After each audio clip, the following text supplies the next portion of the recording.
Good morning. I hope you're having a beautiful day. I want to talk to you guys today about how to fend off cravings. I mean, what do you do when they come up? How do you make them go away? And how can you make it so that they're not throwing you off your new healthy lifestyle every time you try to start? There is an answer, and it is simpler than you think. I'm so excited to share it with you. My name is Tanessa Shears. I'm a weight loss coach for women and creator of the Body Smart program. I work with women to help them develop their unique weight loss strategy that has them seeing results and losing fat and feeling really good. And I want to come to you and share with you bits and pieces of what I work with one-on-one with my clients, because I gotta tell you, there is one topic that comes up over and over again, like how do I get past these cravings? Like, I'm doing so well during breakfast, I'm doing so well during lunch, and then you know what I'm talking about. It's like 3 or 4 o'clock hits, and all of a sudden, all you want to do is grab fast food on the way home, chips from the cupboard, grab something, that's not nutritious at all, and it feels almost like you're having an out-of-body experience. It feels like you have no control, and it's the weirdest thing because we're conscious human beings. We have control over what's going on, but when you feel so out of control, you just think that there's no option, and this is just part of that cycle of eating well, falling off the wagon, and this is normal. I'm here to tell you it's not normal, and I'm going to share with you one of the strategies that I use with my one-on-one clients to help them overcome cravings. And I'd really like you to try it out this week, and then come back to me and post in the comments below and let me know how big of a difference it has made for you. So I want you to picture one of those moments when you are in the middle of a really intense craving. So some of you time it's after dinner and you just really want to sit down with some popcorn or, a box of cookies or whatever it is. So there's that moment that comes up and you're starting to get an intense feeling, and it sounds urgent because in your head, you're going, eat that, eat that, eat that, eat that, eat that, eat that right now, eat that right now, right now, right now, eat it, eat it, eat it, eat it. And you start getting this frantic feeling, and all of a sudden it feels like an emergency that you have to deal with. And that if you do not answer your craving, something really bad is going to happen. And I know this sounds crazy to say, but that is literally the response that is happening in your brain. Your brain is telling you this is an emergency. If you don't respond, we might die. And it's that level of franticness that comes up. So here's what usually happens. You're sitting there and you've already had your dinner, you're satiated, you're not even hungry, but you're craving something like crazy. And this feeling comes up and you don't know how to get rid of it. So here's what 2 things I say most people would do. You either go, this isn't going to matter anyways. It's Friday. I'll start on Monday, and you eat it. So that's option 1. Option 2, what can happen is you go, nope, nope, nope, nope. I'm on a diet. I can't eat that. And you grip your chair, white knuckle your way through it, resist it. Maybe you even, put it in a cupboard. You say, I'm not going to do that. I'm not allowed to have that. I'm not allowed to have that. So those are the 2 answers. But I'm going to teach you a third way that is so much easier in the long term. It's more comfortable in the short term, but easier in the long term. So what that process is called allowing the craving to be there without reacting to it. So for example, if you were thinking of, you really wanted, maybe it's a glass of wine or some cookies, okay? So we have those 3 options. Number 1, you can just say, screw it, be apathetic, drink the glass of wine or eat the cookies. Option number 1, and we don't want to do that one, right? Because that is just training your brain. Have you ever heard the saying neurons? So those are the cells in your brain that are responsible for all our memories. Neurons that wire together, fire together. So if you are constantly telling your brain emotional stimuli, craving, reward with wine, cookie, whatever, that will become a very easy path to take. Now, back when I was doing a lot of my cognitive behavioral therapy, a doctor explained it to me this way. The first time you have to make a new decision, it's like standing in front of a really thick patch of bushes and having to walk through it. There's no easy way to do it. So what you do is you take your machete and you kind of hack a semi-path on the way through, and you probably get some scrapes from the bramble bushes, but you make it through the other side. The next day, you come back to that same patch of bushes, except this time, because you've had that thought before, you've walked down that path before, it's a little more obvious.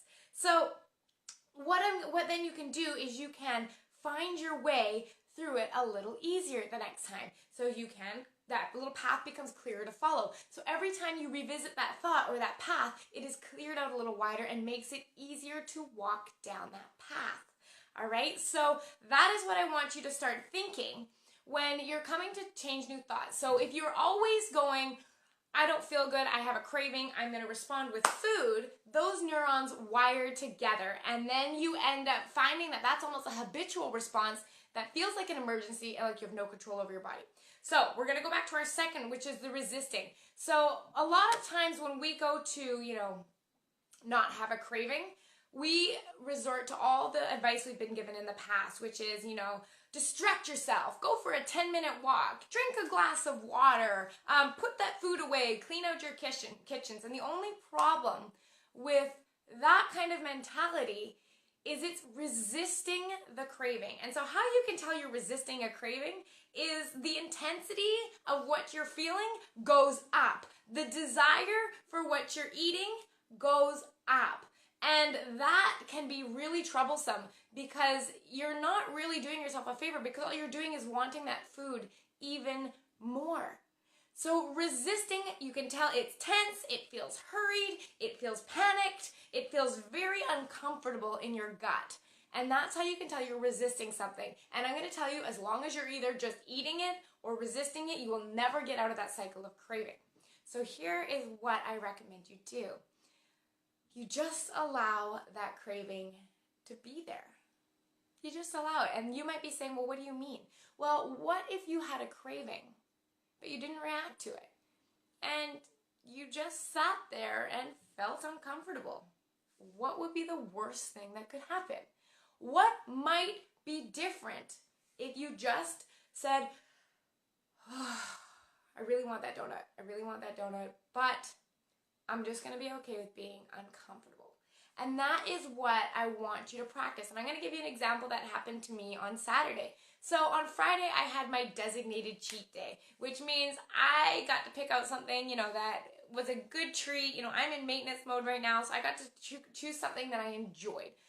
But what happened was on Saturday, I was having some residual cravings. And I remember sitting there on the couch with my boyfriend, and I was like, he bought, by the way, Costco chocolate muffins. And you know that they don't sell those in packs of 2. They sell them in packs of 12. And I knew they were in the freezer. And I'm sitting there going, I really want one of those. And the crazy thing is, if you stop and pause for a second and you step back and you listen to what's going on in here right now, I caught myself mid-thought. And my thoughts were, oh, you're fine. You're in maintenance mode. You don't need to lose any weight. You're healthy. Don't worry about it. This isn't going to make a difference anyways. You should have that. Oh, that would taste really good right now. You know what? I think I really want that. That would taste really good right now. And you could hear my thoughts cycling through this, but I caught them. And I said, all right, this is lies. This is lies.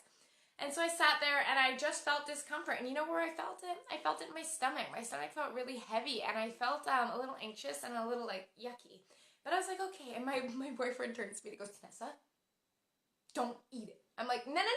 I'm good. I'm not resisting. I'm allowing it right now. So I sat there and I felt uncomfortable for a couple minutes because I really wanted it, but I knew it wasn't in alignment with my goals.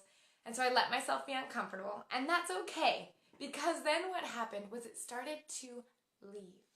And in a couple minutes, here's the crazy thing, the only thing that still wanted that muffin was my tongue, and the rest of me was fine. And then I gave it a couple minutes, and everything was gone. And it had completely passed. But instead of, pretending it didn't exist or fighting against it, I just allowed myself to be uncomfortable. And this is another example of neurons that wire together, fire together.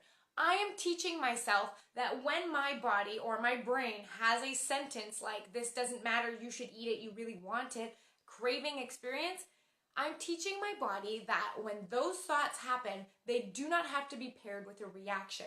I am wiring and firing together the craving and the lack of reaction. I do not have to react to any emotion that I feel. I can just let it be there. And I'm going to tell you, try this week. I want you to try and allow 10 cravings to just be there. I want you to try that. And I want you to see how you feel at the end of the week. Like, what would be different 10 allowed cravings from now? So that is kind of what I wanted to teach you. There are other options besides, resisting it and going for a walk versus, allowing yourself. There's that option to just be present with that emotion. So that's the first thing I wanted to talk to you about. And this is a tool that was a game changer for me, especially when you're working through those first couple months of no sugar, no flour. Because, I'm of the believer that don't dip a toe in the pool, jump in with both feet in. That means go no sugar, no flour completely. Like, think about like this. If you were a smoker and you smoked cigarettes, you wouldn't be the type of person to, I just have a cigarette on Tuesday, but I quit the rest of the time. Why? Because it would keep your cravings going. You wouldn't actually ever be able to get rid of it. So I usually recommend clients, if they're willing to give up sugar and flour for 4 weeks, they can break that addiction cycle so that you can start managing what goes on up here. Because when that 4-week mark hits, then you can start introducing sugar and flour in little bits, in planned portions back in. So here is an essential reason why I'm a fan of jumping in with both feet and completely cutting out sugar and flour. A, it allows you to detox. And B, you learn the emotional and brain management skills so that when you add it back in, you know how to manage these cravings. See, the problem is, if you just, stopped eating sugar 4 days ago, but you think you deserve a treat because it's Friday and you have a treat, the problem is all those cravings come rushing back and you have not learned how to manage those cravings successfully without feeling like you're struggling. Here is the difference. After being off of sugar and flour for over 4 weeks, you have developed not only a lower addiction to these things, but your brain has developed skills on how to manage these cravings without reacting to them. So then you get to this point where, you have a craving that comes up and you don't allow it. And then, you have a planned joy eat or a treat meal. And then what happens instead of, the next day, the sugar crush coming back and you're getting cravings all the time, those feelings come up. But this is old hat. You know how to do this. You've been through this before. Cravings are not a thing that allow you to fall apart anymore. And that's why I really recommend that extended period of time in there. So I really hope that helps. I would love you to spend this week allowing 10 cravings to come up and allowing them to be there without reacting to them. And check back into this video. Let me know how it's going. And I would love to see if this is helping you stay on track, because it's going to take action on something different than you've always been done to get somewhere you haven't been before. So I hope you have a beautiful week and enjoy the sunshine if it's sunny where you are, and I will see you guys later. Bye.